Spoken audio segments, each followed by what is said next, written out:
Hello friends, स्वागत है आप लोगों का आज के इस सेशन में। हम लोग यहाँ पर भारतीय राज व्यवस्था यानी कि इंडियन पॉलिटी को स्टार्ट करेंगे। ऑब्वियसली बात है कि हम इंडियन पॉलिटी के बारे में बात कर रहे हैं तो डॉक्टर अंबेडकर से शुरुआत ना करें सो ये थोड़ा सा गलत होगा। ठीक है, तो इसी के साथ जो है आज हम डॉक्टर अंबेडकर की इस इमेज के साथ में स्टार्ट करते हैं इंडियन पॉलिटी को। आप लोग क्या कुछ जानते हैं, हर एक क्वेश्चन में ट्राई करिएगा, उसको देखिएगा कितनी सारी चीजें आपको पता है। हम लोग ब्रिटिश काल से बात करेंगे और आधुनिक भारत तक यहाँ पर आएंगे। ठीक है, हर एक पार्ट को हम लोग क्रिस्टल क्लियर करते हुए चलेंगे। सो चलिए शुरू करते हैं आज के अपने सेशन को। अगर अभी तक आपने चैनल सब्सक्राइब ना किया हो तो जरूर कर लीजिए और जय भीम के साथ में आज के इस सेशन को हम लोग शुरू करते हैं। सो दोस्तों, आज का जो पहला क्वेश्चन है आपकी स्क्रीन पर, इसमें यहां पर आपसे पूछा गया है कि निम्न में से किस अधिनियम में कलकत्ता में सर्वोच्च न्यायालय यानी कि सुप्रीम कोर्ट इसको स्थापित करने का प्रावधान किया गया। वैसे बहुत सारे स्टूडेंट्स को हो सकता है ये क्वेश्चन ऑलरेडी पता हो, बट फिर भी क्या आप लोग कमेंट सेक्शन में मुझे कुछ एक बातें बता सकते हैं जो मैं अब आपसे पूछने वाला हूं। ठीक है, ये जो कलकत्ता में सुप्रीम कोर्ट बनाया गया, सो इसके पीछे की क्या कहानी थी। ठीक है, उस टाइम पर कौन यहाँ पर वॉइसराय था, या फिर हम कहें तो कौन गवर्नर जनरल था। वॉइसराय का तो पद उस समय सृजित नहीं हुआ था। ठीक है, सो गवर्नर जनरल कौन था, ये जरा कमेंट सेक्शन में आप लोग बताइएगा। और जितने क्वेश्चंस मैं आपसे पूछूंगा कोशिश करिएगा हर एक क्वेश्चन को आप लोग यहाँ पर बताते हुए चलें। इससे ये होगा कि आपकी जो पकड़ है सब्जेक्ट पर वो बहुत स्ट्रांग हो जाएगी। कहीं भी कोई भी बुक मत उठाकर देखिएगा, सिंपली जो मैं पूछ रहा हूं आपसे उतना ही यहां पर आंसर करते हुए चलिएगा। ठीक है, नहीं पता हो तो आंसर मत करिएगा। तो सबसे पहला जो क्वेश्चन है इसमें यहां पर हमने बात करी गई है कि कलकत्ता में जो सर्वोच्च न्यायालय की स्थापना हुई उसका प्रावधान किस अधिनियम में किया गया था। तो वो था आपका रेगुलेटिंग एक्ट 1773 का। ठीक है, चलो अच्छा आगे बढ़े इससे पहले एक इंपॉर्टेंट इंफॉर्मेशन आप लोगों के लिए। अगर आप लोग घटना चक्र पूर्वावलोकन की समरी अभी तक नहीं पढ़े हैं, ठीक है, सो इसका आपको डेमो फाइल जरूर देखना चाहिए। उससे फायदा ये होगा कि आपको एक आइडिया लगेगा कि किस तरीके से आप पूरी बुक को बहुत अच्छे से कवर अप कर सकते हैं। और इसको लेने के लिए डेमो फाइल को आप लोगों को सिंपली 9027281376 इस नंबर पर व्हाट्सएप या फिर टेलीग्राम मैसेज करना है। चलिए शुरुआत करते हैं आज के अपने सेशन की नेक्स्ट क्वेश्चन से अब। ठीक है, ये क्वेश्चन तो यहाँ पर आप लोगों ने देख ही लिया कि इसका आंसर क्या होगा, रेगुलेटिंग एक्ट। अगला क्वेश्चन यहाँ पर है, इसमें आपको दो लिस्ट दे रखी हैं और नीचे एक कोड दिया हुआ है और आपको सही कोड चूज करना है। सबसे पहले नियंत्रक परिषद की स्थापना, मतलब एक तरफ आपको ये प्रोविजंस दे रखे हैं और एक तरफ उनसे रिलेटेड जो एक्ट आए थे वो दिए हुए हैं। तो जब हम नियंत्रण परिषद की स्थापना की बात करते हैं तो ये पिट्स इंडिया एक्ट 1784 का, इसके अंदर इसका प्रावधान किया गया था। वहीं जब हम सर्वोच्च न्यायालय की स्थापना की बात करें तो अभी आपने देखा कि 1773 का जो रेगुलेटिंग एक्ट था या फिर नियामक अधिनियम था ये इससे एसोसिएटेड है। इंग्लिश मिशनरियों को भारत में कार्य करने की अनुमति जो दी गई ये किसके थ्रू दी गई, आपके चार्टर एक्ट 1813 के थ्रू। ठीक है, 1813 के चार्टर एक्ट के थ्रू। वहीं गवर्नर जनरल की परिषद में कानूनी सदस्य की नियुक्ति, इसका प्रावधान किया गया 1833 के एक्ट के थ्रू। सो जो हमारा कोड होगा वो क्या होगा, 2134। ठीक है, 2134, यानी कि ऑप्शन बी जो होगा वो सही होगा। इसके बाद अगले क्वेश्चन की बात करते हैं कि निम्नलिखित में से किससे या फिर किन से भारत में अंग्रेजी शिक्षा की नींव पड़ी। ये 1813 का चार्टर एक्ट था, ये general committee of public instructions 1823 था, या फिर ये था आपका प्राच्यविद एवं अंगलवाद या फिर अंगलविद जो विवाद था वो। ठीक है, तो क्या सही आंसर आएगा, तो यहां पर जो आंसर आएगा वो हमारा ये तीनों आएगा, यानी कि 1, 2 और 3 ये तीनों ही ऐसे कदम थे जिससे भारत में ब्रिटिश ब्रिटिश जो लोग थे इन्होंने इंग्लिश को एक मीडियम बनाया एजुकेशन का। ठीक है, 1813 का चार्टर एक्ट। तो अब 1813 का चार्टर एक्ट यहाँ पर क्यों दिया हुआ है, क्योंकि इसमें ये प्रोविजन किया गया कि हर साल जो है वो 1 लाख रुपए खर्च किए जाएंगे ताकि यहाँ पर शिक्षा का विस्तार किया जा सके इंग्लिश लैंग्वेज में। ठीक है, इसके बाद 1823 का जो general committee of public instructions है इसके गठन की बात करें तो इसकी क्या जिम्मेदारी थी, इसकी जिम्मेदारी ये थी कि शिक्षा के लिए जो 1 लाख रुपए की ग्रांट दी गई है, ठीक है, उस दी गई जो ग्रांट है उसका सही तरीके से यूज हो रहा है कि नहीं हो रहा है। ठीक है, तो इसका काम क्या था कि मतलब इसकी मेन जिम्मेदारी ये थी कि शिक्षा के लिए जो 1 लाख रुपए का अनुदान है वो किया जाए और उसको देखा जाए कि वो सही से हो रहा है कि फिर नहीं हो रहा है। ठीक है, इसके बाद नेक्स्ट यहाँ पर हम बात करें प्राच्यविद और आंगलविद विवाद। तो यहाँ पर क्या करा गया कि समिति में 10 यूरोपीय सदस्य शामिल किए गए, उसमें आंगल और प्राच्य यानी कि एंग्लिस्ट और ओरिएंटलिस्ट इन दोनों शिक्षा के जो समर्थक थे उनको शामिल किया गया। तो टोटल कितने 10 मेंबर थे, इसमें एंग्लिस्ट भी थे और इसमें 5 मेंबर रखे गए आपके ओरिएंटलिस्ट के। ठीक है, यानी कि जो आंगल थे, आंगल और ये जो प्राच्य थे। अब आंगल का काम क्या है भाई, ये तो ऑब्वियस सी बात है, ये सपोर्ट करते हैं इसको कि इंग्लिश को जो है मीडियम बनाया जाए, और प्राच्यविद का काम ये था कि भाई यहाँ पर जो नेटिव लैंग्वेज है उसमें पढ़ाया जाए। सो टोटल कितने 10 मेंबर रखे गए, 5 इसके और 5 इसके। अब यहाँ पर कई बार आपसे क्वेश्चन ये पूछा जाता है कि ये जो अलग अलग ये दोनों थे, अगर हम बात करें आंगल शिक्षा की तो इसके समर्थक के नेता कौन थे, ये आपसे पूछा जा सकता है। और जो प्राच्य शिक्षा थी ओरिएंटलिस्ट, इसके समर्थक कौन से। तो सबसे पहले हम आंगल की बात करते हैं, तो इसके जो समर्थक थे इनका नाम क्या था, ट्रेवेलियन। ठीक है, ट्रेविलियन। ठीक है, ट्रेवेलियन इनका नाम था। और जब हम बात करते हैं ओरिएंटलिस्ट की तो H.T. प्रिंसिप, ये इनका नाम था। ठीक है, सो ये दोनों अलग अलग अपने गुटों का समर्थन कर रहे थे। इसके बाद गवर्नर जनरल जो थे विलियम बेंटिक, उनके टाइम में फाइनली 7 मार्च 1835 को 1835 में मैकाले या फिर हम कहते हैं लॉर्ड मैकाले, इसके प्रस्ताव को स्वीकृत कर लिया गया और उसमें भारत में अंग्रेजी को उच्च शिक्षा का माध्यम मान लिया गया। ठीक है, तो इस तरीके से तीनों ही यहाँ पर हमारे सही आंसर होंगे। आई होप कि आपको एक एक बात यहाँ पर क्लियर हो गई होगी। सबसे पहले 1813 के चार्टर एक्ट की बात करें, 1 लाख रुपए का यहाँ पर प्रोविजन किया गया।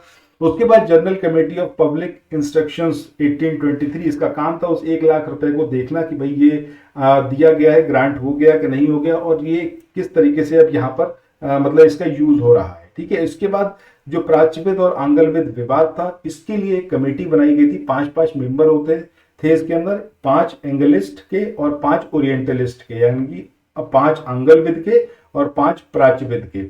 इसमें जो आंगलविद थे इनके जो लीडर थे वो थे आपके ट्रेवेलियन, और वहीं प्राच्यविद के थे H.T. प्रिंसिप। और फाइनली लॉर्ड विलियम बेंटिक ने 7 मार्च 1835 को लॉर्ड मैकाले का जो प्रस्ताव था उसको मान लिया, और ब्रिटिश मतलब शासनकाल में तो ब्रिटिश इंडिया में इंग्लिश को हायर एजुकेशन का मीडियम फाइनली घोषित कर दिया गया।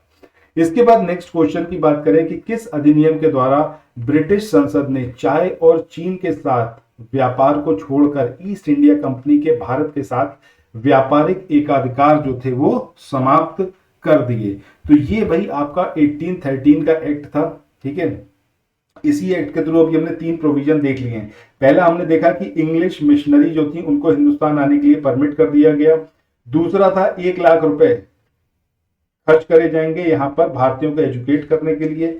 तीसरा यहाँ पर बात करी गई कि चाय और चीन के साथ व्यापार को छोड़कर ईस्ट इंडिया कंपनी की जो मोनोपोली थी उसको यहाँ पर एंड कर दिया। ठीक है, सो इंडिया में वो चाय का व्यापार कर सकते थे और चीन के साथ वो व्यापार कर सकते थे, इसको हटा दिया गया 1813 के चार्टर एक्ट से। बाकी सारी चीजों पर जो है वो मोनोपोली खत्म कर दी गई ईस्ट इंडिया कंपनी की। ठीक है, चलो इसके बाद नेक्स्ट क्वेश्चन पे चलते हैं। क्वेश्चन नंबर 5 यहाँ पर है कि चार्टर एक्ट 1813 के संबंध में ये जो स्टेटमेंट दे रखे हैं आपको बताना है कौन से सही हैं। पहला है कि इसने ईस्ट इंडिया कंपनी के व्यापारिक एकाधिकार को चाय और चीन के साथ व्यापार को छोड़कर समाप्त कर दिया, ये सही बात है। ठीक है, दूसरा है कि इसने कंपनी के जो अधिकार में लिए गए भारतीय राज्य क्षेत्र थे उन पे ब्रिटिश क्राउन की जो संप्रभुता थी उसको सुदृढ़ किया। और तीसरा स्टेटमेंट है यहाँ पर जिसमें बात करी जा रही है कि भारत का राजस्व ब्रिटिश संसद के नियंत्रण में आ गया। सो इसमें से हम देखें तो पहला और दूसरा स्टेटमेंट यहाँ पर सही है। ठीक है, फर्स्ट और सेकंड स्टेटमेंट जो है वो यहाँ पर सही है, जबकि ये थर्ड स्टेटमेंट यहाँ पर सही नहीं है। सो आंसर क्या आएगा हमारा, केवल 1 और 2। अच्छा, अब यहाँ पर ये बात उठती है कि चलो 1813 के एक्ट के बारे में तो हमने सारी बातें समझ ही ली, बट यहाँ पर ये समझना है कि भारत का राजस्व ये ब्रिटिश संसद के नियंत्रण में आ गया, इसका क्या मतलब है। ठीक है, सो ये आपका जो 1858 में जो अधिनियम पारित हुआ उसके तहत हुआ था, ना कि 1813 के। सो ये यहाँ पर इनकरेक्ट है। इसके बाद नेक्स्ट क्वेश्चन की बात करते हैं, क्वेश्चन नंबर 6 की। इसमें बात करी जा रही है कि इस अधिनियम ने भारतवासियों को अपने देश के प्रशासन में कुछ हिस्सा लेना संभव बनाया। मतलब जो एडमिनिस्ट्रेशन था उसमें इंडियंस भी अब थोड़ी बहुत संख्या में शामिल होने लगे। ये किस एक्ट के थ्रू हुआ? सो ये हुआ आपका 1833 के 1833 के एक्ट में। और इसकी जो सबसे इंपॉर्टेंट एक धारा थी वो थी 87वीं धारा, 87 धारा थी जो कि सबसे इंपॉर्टेंट थी। इसमें यह कहा गया था कि किसी भी भारतीय को या फिर क्राउन की जो देशज प्रजा है उसको धर्म, जन्म स्थान, उसका वंश क्या है, उसका वर्ण क्या है, या फिर जो है इनमें से किसी की भी रीजन की वजह से कंपनी में किसी भी पोस्ट पर अपॉइंट होने से नहीं रोका जाएगा। ठीक है, मतलब उसको जो है इस बात से नहीं रोका जाएगा कि भाई उसका कास्ट क्या है, तो वो अगर सपोज एससी कैटेगरी का या फिर एसटी है तो उसको कंपनी में किसी पोस्ट पर नहीं रखा जाएगा, इवन वो काबिल है। ठीक है, सो ये चीज यहां पर प्रोवाइड करी गई और ये 87 नंबर की धारा थी इस एक्ट की, इसके थ्रू किया गया। ठीक है, नेक्स्ट क्वेश्चन की बात करते हैं। यहाँ पर क्वेश्चन है कि निम्नलिखित में से किस अधिनियम के अंतर्गत भारतीय विधान परिषद को बजट पर बहस करने की शक्ति प्राप्त हुई? तो सही आंसर क्या आएगा आपका? ऑप्शन बी, यानी कि भारतीय परिषद अधिनियम 1892। इस एक्ट के थ्रू विधान परिषद के जो कार्य थे उसमें वृद्धि की गई थी, बजट पर बहस करने की शक्ति दी गई, लेकिन वोट करने का राइट नहीं दिया गया था। यानी कि आप बहस कर सकते हैं, इस बात का राइट दिया गया। और उसमें भी एक प्रोविजन था कि आपको 6 दिन पहले, 6 डे पहले आपको एक नोटिस देना पड़ेगा, उसके बाद ही आप जो है क्वेश्चन पूछ सकते हैं। अब इसमें कॉम्प्लीमेंट्री क्वेश्चन नहीं पूछे जा सकते थे और ना ही इसमें वोट किया जा सकता था, तो वोटिंग राइट नहीं दिए गए, ना ही कॉम्प्लीमेंट्री क्वेश्चन पूछने का राइट था। बट बजट पर आप बहस कर सकते हैं, लेकिन 6 दिन पहले आपको नोटिस देना होगा। इसके बाद नेक्स्ट क्वेश्चन की बात करें, भारत में सांप्रदायिक प्रतिनिधित्व की व्यवस्था जो थी वो किस अधिनियम द्वारा की गई? ये 1892 का एक्ट था, 1909 का मार्लेमेंटो एक्ट था, 1919 का मॉन्टेग्यू चेम्सफोर्ड था, या फिर भारत सरकार अधिनियम 1935। तो मुझे लगता है आप में से ज्यादातर स्टूडेंट्स को पता होगा कि मार्लेमेंटो एक्ट, ठीक है, ये वो एक्ट था जिसके थ्रू भारत में सांप्रदायिक प्रतिनिधित्व की शुरुआत की गई। तो सही आंसर क्या आएगा हमारा? Option B. इसके बाद आगे बढ़ते हैं, अगले क्वेश्चन पे पूछा गया है 1909 का जो अधिनियम है ये किससे रिलेटेड था? तो अभी हमने देखा है कि पृथक मताधिकार क्षेत्र लागू करने से रिलेटेड था ये। ठीक है, सो आंसर क्या आएगा हमारा? Option A. इसके बाद नेक्स्ट क्वेश्चन की बात करते हैं, ये 1919 के भारत शासन अधिनियम की प्रमुख विशेषताओं के संदर्भ में है। अब आपको यहाँ पर इसकी विशेषताओं के संदर्भ में देखना है कि इसमें क्या कुछ कहा गया। इसमें प्रांतों में द्वैध शासन लागू किया गया, मुसलमानों के लिए पृथक निर्वाचक मंडल, या फिर केंद्र और प्रांतों की जो विधायी जस्ट सेकेंड केंद्र और प्रांतों की जो विधायी शक्तियां थी उसका हस्तांतरण। तो सही आंसर यहाँ पर क्या होगा? ऑप्शन सी, यानी कि 1 और 3। ठीक है, यानी कि प्रांतों में द्वैध शासन और केंद्र और प्रांतों को विधायी शक्तियों का हस्तांतरण। ठीक है, फिर सॉरी, केंद्र द्वारा प्रांतों को विधायी शक्तियों का हस्तांतरण, ये ठीक है। मुसलमानों के लिए जो अलग से निर्वाचक मंडल की व्यवस्था की गई वो इस एक्ट के थ्रू नहीं की गई, वो ऑलरेडी पहले ही कर दी गई थी। 1909 का जो एक्ट था उसी में ये प्रावधान कर दिया गया था। सो आंसर क्या है हमारे पर? Option C. ठीक है, सो चलो इसी के साथ आज के इस वाले सेशन को यहाँ पर एंड करते हैं। जाते जाते घटना चक्र पूर्वावलोकन की समरी पीडीएफ का अगर डेमो फाइल चाहिए तो 9027281376 इस नंबर पर आप लोग व्हाट्सएप मैसेज कर सकते हैं। सो इसी जानकारी के साथ में आज के इस वाले सेशन को एंड करते हैं। टेलीग्राम पर आप हमें ज्वाइन कर लें, साथ ही व्हाट्सएप पर भी हमें जरूर ज्वाइन करें इसी नंबर पर मैसेज करके। बाकी मिलते हैं नेक्स्ट वीडियो में। Thanks for watching. चैनल को सब्सक्राइब कर लीजिएगा, नोटिफिकेशन बेल के आइकन को भी जरूर प्रेस करिएगा। Have a nice day, bye bye.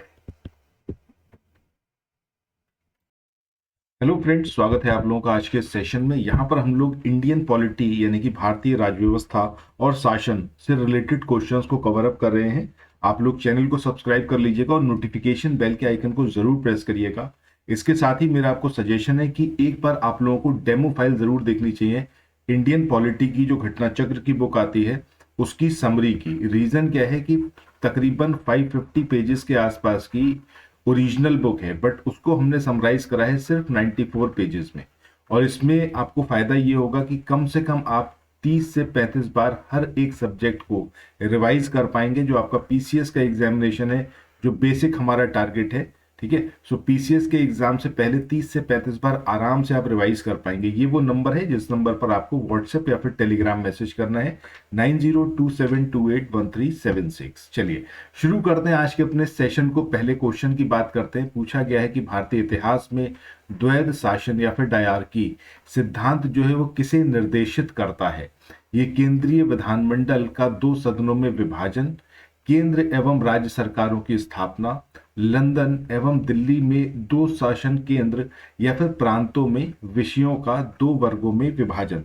तो सही आंसर क्या आएगा यहाँ पर हमारा? Option D. ठीक है, ऑप्शन डी यहाँ पर हमारा सही आएगा कि प्रांतों में विषयों का 2 वर्गों में विभाजन। अब एग्जैक्टली इस बात का क्या मतलब है?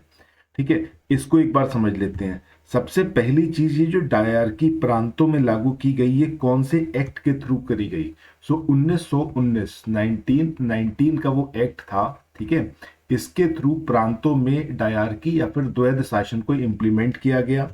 दूसरी इंपॉर्टेंट बात कि जो विषयों का विभाजन किया गया 2 अलग अलग भागों में किया गया। एक थे आपके आरक्षित, ठीक है, और दूसरे थे आपके हस्तांतरित। इन 2 अलग अलग विषयों में जो है ये विभाजन किया गया। अब ये जो आरक्षित और हस्तांतरित वाली बात थी, इसमें एक चीज और थी कि जब हम आरक्षित विषयों की बात करते हैं तो इसमें आते थे आपके पुलिस। ये जो विषय है मैं आपको क्लियर करता चल रहा हूँ, एग्जामिनेशन में पूछे जाते हैं। पुलिस हो गई, न्याय व्यवस्था हो गई, या फिर लैंड रेवेन्यू या फिर भू राजस्व। ये आपके किस में आते थे? आरक्षित या फिर रिजर्व्ड की कैटेगरी में आते थे। वहीं जब हम हस्तांतरित की बात करेंगे तो इसमें आपका स्थानीय स्वशासन, ठीक है, इसके अलावा शिक्षा और स्वास्थ्य, तो ये सब किस में आते थे? आपके हस्तांतरित में। सो रिजर्व में कौन कौन से? पुलिस, न्याय और आपका लैंड रेवेन्यू सिस्टम। और हस्तांतरित में कौन कौन सा? उसमें स्थानीय स्वशासन, शिक्षा और स्वास्थ्य, इसको रखा गया। सो आगे बढ़ते हैं हम नेक्स्ट क्वेश्चन पे। अगला जो क्वेश्चन है इसमें यहाँ पर आपसे पूछा गया है कि भारत सरकार अधिनियम 1919 में निम्नलिखित में से कौन से आरक्षित विषय थे? ठीक है, क्या बताना है आपको? रिजर्व्ड। तो अभी हमने बात करी है रिजर्व्ड कौन कौन से थे। एक तो पुलिस था, एक जुडिशरी या फिर न्याय था, और एक आपका लैंड रेवेन्यू। ठीक है, सो यहां पर देखें तो न्याय प्रशासन ये रिजर्व में है, सही बात है। स्थानीय स्वशासन ये नहीं है क्योंकि ये किसके अंतर्गत रखा गया? हस्तांतरित के। भू राजस्व है और पुलिस भी है। सो ये 3 जो है, इन 3 को रखा गया किसमें? आरक्षित विषयों में। सो 1, 3 एंड 4 ये यहां पर हमारा सही आंसर आएगा, ऑप्शन सी। इसके बाद अगले क्वेश्चन की बात करते हैं। इस क्वेश्चन में पूछा गया है कि किस अधिनियम ने प्रांतों में द्वैध शासन या फिर डायरकी प्रणाली की स्थापना की? सो अभी हमने देखा है 1919 का जो भारत सरकार अधिनियम था, इसके थ्रू प्रांतों में द्वैध शासन को लागू किया गया। इसके बाद भारतीय विधानपालिका पहली बार द्विसदनीय बनाई गई। ठीक है, अब ये कौन से एक्ट के थ्रू बनाई गई? भारतीय विधानपालिका। ठीक है, क्या पूछा गया है? भारतीय विधानपालिका किस अधिनियम द्वारा पहली बार द्विसदनीय बनाई गई, ये आपको यहां पर बताना है। ठीक है, सो इस क्वेश्चन की बात करें तो यहां पर आपको अलग अलग एक्ट दिए हुए हैं। सो अभी हमने देखा है कि 1919 का जो भारत सरकार अधिनियम था, इसके थ्रू ये चीज हुई थी। यहां पर कुछ एक बात और कर लेते हैं। ये जो 1919 का अधिनियम था, इसके द्वारा केंद्र में द्विसदनीय न्यायपालिका जो थी उसको स्थापित किया गया। केंद्र में 2 सदन की न्यायपालिका स्थापित की गई। इसमें एक था आपका राज्य परिषद। ठीक है, राज्य परिषद, और इसी को कहते थे काउंसिल ऑफ स्टेट। ठीक है, और यही है आपका उच्च सदन, जो आज की डेट में हम लोग राज्यसभा देखते हैं, उसी तरीके का। दूसरा वो था आपका केंद्रीय विधानसभा, सेंट्रल लेजिस्लेटिव असेंबली। इसको निम्न सदन के नाम से जाना जाता है। सो ये सब कुछ था और ये हुआ आपका 1919 के भारत सरकार अधिनियम द्वारा। इसके बाद अगला क्वेश्चन है कि केंद्र में कौन सा एक्ट द्विसदनीय विधायिका लाया। यहां पर एक बात समझने वाली है कि द्विसदनीय विधायिका के बारे में बात हो रही है, तो सही आंसर क्या आएगा आपका 1919 का एक्ट। इसके बाद क्वेश्चन नंबर 16 की बात करें, दो स्टेटमेंट आपको दे रखे हैं और सही आपको आंसर चूज करना है। 1919 के मॉन्टेग्यू चेम्सफोर्ड सुधारों में 21 वर्ष से अधिक आयु की सभी महिलाओं को मताधिकार दिया गया। दूसरा है 1935 के भारत सरकार अधिनियम में महिलाओं के लिए आरक्षित स्थानों का प्रावधान था। तो ये तो बात यहां पर सही है 1935 के एक्ट की, क्योंकि 1935 के एक्ट में ये प्रावधान किया गया था और इसमें ना सिर्फ महिलाएं बल्कि दलित भी शामिल थे। ठीक है, दलित इसके अंदर शामिल थे, महिलाएं शामिल थी और जो लेबर वर्ग था उसको भी इसके अंदर शामिल किया गया था। ठीक है, तो श्रमिक, दलित और महिलाएं, इन सब के लिए जो है आरक्षण की व्यवस्था इस एक्ट के थ्रू की गई थी। बट जब हम बात करते हैं 1919 में महिलाओं के मताधिकार की, ठीक है, तो यहां पर बोला कि सभी महिलाओं को मताधिकार दिया गया। ठीक है, तो ये जो लिखा है ना, सभी सभी को नहीं दिया गया था, सीमित था ये। ठीक है, लिमिटेड था, सीमित मताधिकार का यहाँ पर बात करी गई थी। तो सही आंसर क्या आएगा यहाँ पर हमारा, केवल 2, यानी कि ऑप्शन बी जो है वो यहाँ पर हमारा सही आंसर होगा। इसके बाद आगे बढ़ते हैं नेक्स्ट क्वेश्चन की ओर। इसके बाद अगले क्वेश्चन की तरफ चलते हैं। इस क्वेश्चन में यहां पर आपसे पूछा गया है कि 120 सदस्यों वाले चेंबर ऑफ प्रिंसेस, इसकी व्यवस्था जो थी वो किस अधिनियम के द्वारा की गई थी। ठीक है, अब ये 1919 का अधिनियम था, 1909 का था, 1853 का था, या फिर ये आपका 1793 का एक्ट था। सो यहां पर हम देखें तो ये आपका सही आंसर क्या आएगा, 1919 का अधिनियम। अब इसके थ्रू जो ये चेंबर ऑफ प्रिंसेस इनकी बात करी गई थी, ठीक है, इसकी व्यवस्था की गई थी। सो इसकी घोषणा कब हुई आपका, 23 दिसंबर 1919। ठीक है, इसकी घोषणा होती है और इसका जब हम उद्घाटन की बात करते हैं तो फरवरी 1921 में इसका उद्घाटन होता है और इसी को नरेंद्र मंडल के नाम से भी जाना जाता है। इसके बाद अगले क्वेश्चन की बात करते हैं। इस क्वेश्चन में यहां पर आपसे पूछा गया है कि भारत सरकार अधिनियम 1919, इसके तहत केंद्रीय विधानसभा के चुनाव जो हैं वो किन किन वर्षों में किए गए। सो एक तो किए गए थे 1926 में और एक बार चुनाव हुए थे 1945 में, और ये दोनों ही चुनाव भारत शासन अधिनियम 1919 के तहत किए गए थे। तो सही आंसर क्या आएगा हमारा, ए और सी। तो ऑप्शन सी जो है वो यहां पर हमारा सही होगा। इसके बाद आगे बढ़ते हैं अगले क्वेश्चन की ओर। यहां पर पूछा गया है भारत सरकार अधिनियम 1919 के अंतर्गत भारतीय विधायिका का अंतिम निर्वाचन किस वर्ष हुआ। सो अभी हमने देखा है कि 1945 में जो है आखिरी बार चुनाव लड़वाए गए इस एक्ट के अंतर्गत, भारत शासन अधिनियम 1919 के। इसके बाद अगले क्वेश्चन की बात करें कि भारत में संघीय न्यायालय की स्थापना जो है वो किस एक्ट के द्वारा की गई। ठीक है, संघीय न्यायालय की व्यवस्था। सो यहां पर संघीय न्यायालय की व्यवस्था जो होती है वो 1935 के एक्ट के थ्रू होती है और फाइनली 1937 में जो सुप्रीम कोर्ट था वो कोलकाता में जो है वो स्टेब्लिश होता है। ठीक है, सो ये सारी चीजें यहाँ पर याद रखनी है। और इसकी जो स्थापना है, स्थापना के बाद जो पहले इसके मुख्य न्यायाधीश बने उनका नाम क्या था, सर मॉरिस ग्रेवर। ठीक है, सर मॉरिस ग्रेवर, ये इनका नाम था। सो इसी के साथ आज के सेशन को यहाँ पर एंड करते हैं। जाते जाते आप लोगों को एक बार रिमाइंड करा दें कि घटना चक्र पूर्वावलोकन की समरी पीडीएफ के लिए आप लोग ये जो नंबर स्क्रीन पर दिया हुआ है 9027281376, इस नंबर पर व्हाट्सएप मैसेज कर सकते हैं या फिर टेलीग्राम मैसेज भी कर सकते हैं। पीसीएस के लिए और समीक्षा अधिकारी के लिए हमारा फुल लेंथ कोर्स भी चल रहा है, आप चाहें तो उसमें भी एनरोल करवा सकते हैं। चलिए बाकी मिलते हैं नेक्स्ट वीडियो में। Thanks for watching, have a nice day, bye bye. Hello friends, स्वागत है आप लोगों का आज के सेशन में, जहां पर हम लोग भारतीय राज व्यवस्था एवं शासन से रिलेटेड कुछ इंपॉर्टेंट क्वेश्चंस को कवर अप करेंगे।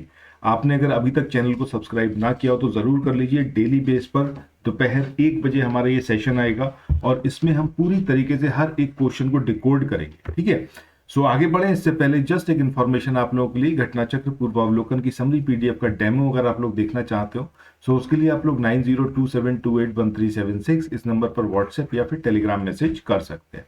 चलिए शुरुआत करते हैं आज के अपने इस क्वेश्चन की। पहला क्वेश्चन है हमारा, भारत का संघीय न्यायालय ये किस वर्ष स्थापित हुआ? ठीक है, सो किस वर्ष स्थापित हुआ, इससे पहले एक क्वेश्चन मेरा आप लोगों से है, आप ये बताइएगा किस एक्ट के थ्रू इसको एस्टेब्लिश करा गया था, उस एक्ट का आप लोग नाम बताएं। सो जो एस्टेब्लिशमेंट हुआ वो कब हुआ आपका? 1937 में, 1937 में।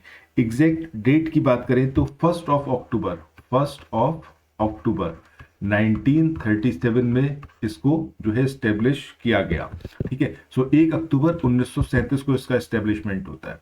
नेक्स्ट क्वेश्चन की बात करें, केंद्र में द्वैध शासन किस अधिनियम के अंतर्गत जो है स्थापित किया गया? सो इसके साथ ही एक क्वेश्चन मेरा आप लोगों से है कि प्रांतों में जो डायरकी है वो कौन से एक्ट के थ्रू इंप्लीमेंट की गई थी, और केंद्र में जो आपका द्विसदनीय व्यवस्था थी उस द्विसदनीय व्यवस्था को किस वर्ष जो है मतलब किस एक्ट के थ्रू जो है इंप्लीमेंट किया गया था, ये आप लोग कमेंट सेक्शन में बताइए। चलिए यहां पर जरा हम देखते हैं कि केंद्र में द्वैध शासन ये किस अधिनियम के तहत जो है स्थापित किया गया था। सो इसका आंसर क्या आएगा आपका? 1935 का जो एक्ट था इसके थ्रू, 1935 के एक्ट के थ्रू केंद्र में द्वैध शासन, ठीक है, या फिर डायरकी, इसको इंप्लीमेंट किया गया था। ठीक है, चलो इसके बाद यहां पर एक चीज और है कि केंद्र में तो 1935 के एक्ट के थ्रू करा गया था, और इसी में ही इसी एक्ट के अंतर्गत ही जो था एक प्रावधान किया गया, और उसके तहत प्रांतों में जो द्वैध शासन था, डायरकी थी, उसको यहाँ पर एंड किया गया, और अखिल भारतीय संघ की स्थापना का प्रस्ताव भी इसी एक्ट के अंतर्गत किया गया था। तो आइए दोस्तों शुरू करते हैं नेक्स्ट क्वेश्चन को। अगला क्वेश्चन यहाँ पर है कि राष्ट्रपति की जो अध्यादेश जारी करने की शक्ति थी ये किससे प्रेरित है? यानी कि ऑर्डिनेंस को जो राष्ट्रपति जारी कर सकता है वो शक्ति इसको किस एक्ट से मिली? भारत सरकार अधिनियम 1919, 1935, 1909 या फिर 1947? तो सही आंसर क्या आएगा आपका? भारत सरकार अधिनियम 1935। अच्छा, कमेंट सेक्शन में बताइएगा कि भारत का जो संविधान है उसमें किस आर्टिकल के अंतर्गत राष्ट्रपति को ऑर्डिनेंस पास करने की शक्ति दी गई है, उस आर्टिकल का नंबर क्या है? ठीक है, ये कमेंट सेक्शन में आप लोग बताइएगा। चलिए नेक्स्ट क्वेश्चन की तरफ मूव ऑन करते हैं। अगला क्वेश्चन यहाँ पर है कि संवैधानिक निरंकुशता का जो सिद्धांत है ये किस अधिनियम द्वारा प्रवृत्त किया गया? 1909 के भारत काउंसिल अधिनियम के द्वारा, 1919 का भारत सरकार अधिनियम, 1935 का भारत सरकार अधिनियम, या फिर 1947 का भारतीय स्वतंत्रता अधिनियम? तो सही आंसर क्या आएगा यहाँ पर हमारा? ऑप्शन सी, यानी कि 1935 का जो भारत सरकार अधिनियम था इसके अंतर्गत संवैधानिक निरंकुशता का सिद्धांत ये प्रवृत्त किया गया। नेक्स्ट क्वेश्चन की बात करते हैं। भारतीय संविधान में केंद्र एवं राज्यों के बीच शक्तियों का विभाजन ये किस योजना पर आधारित है? ये मार्ले मिंटो सुधार 1909, मॉन्टेग्यू चेम्सफोर्ड सुधार 1919, भारत सरकार अधिनियम 1935 या फिर भारतीय स्वतंत्रता अधिनियम 1947? तो सही आंसर यहाँ पर क्या आएगा हमारा? ऑप्शन सी, यानी कि भारत सरकार अधिनियम 1935। इसमें केंद्र एवं राज्यों के बीच शक्तियों के विभाजन का जो है प्रावधान किया गया। अब यहाँ पर जो शक्तियों का विभाजन किया गया इसमें अगर हम देखें तो संघीय व्यवस्था, केंद्र राज्य शक्तियों का विभाजन, प्रांतीय स्वायत्तता, संघीय न्यायालय और केंद्र में द्वैध शासन, ये सारे प्रोविजन जो है 1935 के एक्ट के थ्रू किए गए। यानी कि जो प्रोविंसेस थे वहां पर प्रांतों में जो अभी तक द्वैध शासन चला आ रहा था 1919 के एक्ट से जिसको स्टार्ट किया गया था उसको एंड किया गया। दूसरा, एक संघीय व्यवस्था की गई। ठीक है, क्या किया गया? संघीय व्यवस्था इस एक्ट के थ्रू की गई। इसके अलावा केंद्र में जो प्रांतों में डायरकी खत्म करी गई थी वो अब केंद्र में लागू की गई। सो ये सारी चीजें करी गई इस एक्ट के थ्रू।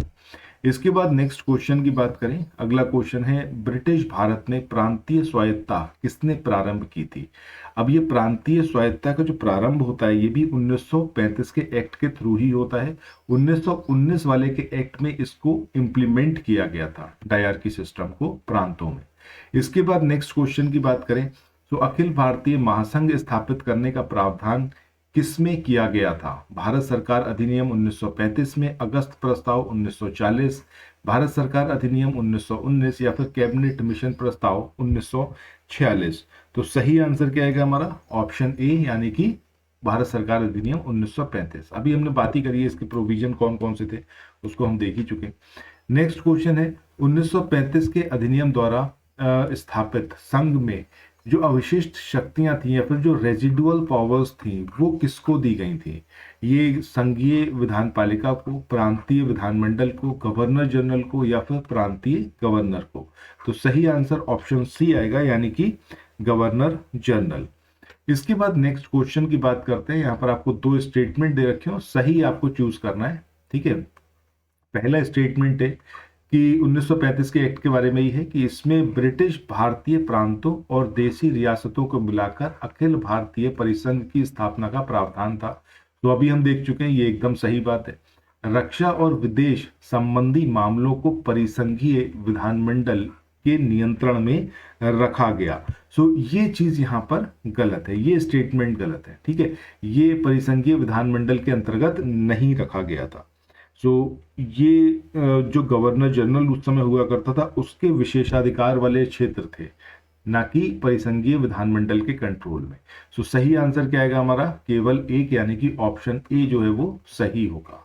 इसके बाद अगले क्वेश्चन की बात करें, भारत शासन अधिनियम 1935 के तहत प्रस्तावित संघीय प्रणाली ये किस तरीके की थी? ये ऑल इंडिया फेडरेशन की तरह की थी, या फिर फेडरेशन ऑफ इंडिया, या फिर यूनाइटेड इंडिया, या फिर इंडियन कॉन्फेडरेशन?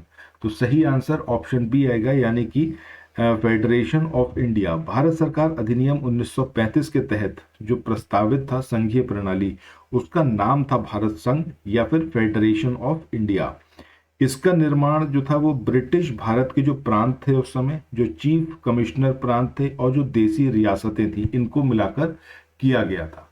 सो इसमें तीन अलग अलग वो थे जिसको साथ में लाया गया था। एक तो उस टाइम पर जो प्रांत थे ब्रिटिश भारत के, उनको इसके अंतर्गत रखा गया। जो कमिश्नर प्रांत थे, ठीक है, कमिश्नर प्रांत थे, उनको इसके अंतर्गत रखा गया। और तीसरा जो रखा गया वो थी आपकी देशी रियासतें। सो इन तीन को इसके अंदर सम्मिलित किया गया। ये एक प्रस्तावित संघ था, इसमें केंद्रीय पालिका, कार्यपालिका और संसद, और उसके नीचे जो है प्रांतीय और रियासती सरकारों की व्यवस्था की गई थी, लेकिन ये कभी भी इंप्लीमेंट हो नहीं पाया था। तो सही आंसर क्या आएगा? भारत संघ, यानी कि फेडरेशन ऑफ इंडिया। तो इसी के साथ आज के इस सेशन को यहाँ पर एंड करते हैं। जाते जाते आप लोगों को एक ये सूचना रिमाइंड करा दें घटना चक्र पूर्वावलोकन के बारे में। देखो अभी पीसीएस का एग्जामिनेशन काफी दूर है, 6 दिसंबर को आपका पेपर है, ठीक है। अभी सही समय है जब आप ये सारी समरी पीडीएफ लेके अपना जो स्टडी का शेड्यूल है उसको कर सकते हैं। डेली बेस पर रात को 9 बजे हम एक लाइव सेशन करते हैं जो DTSM के अंतर्गत है। DTSM that means daily target study material. ये जो हमारा पीसीएस और समीक्षा अधिकारी के लिए जो कोर्स चल रहा है उसमें हम लोग डेली आपको प्रोवाइड करते हैं। उसी पर बेस्ड हमारा ये लाइव सेशन रहता है जिसमें MCQ हम डिस्कस करते हैं। सो आप इसको ज्वाइन कर सकते हैं सिंपली 9027281376 इस नंबर पर व्हाट्सएप या फिर टेलीग्राम मैसेज करके। सो बाकी मिलते हैं नेक्स्ट वीडियो में। Thanks for watching, have a nice day, bye bye.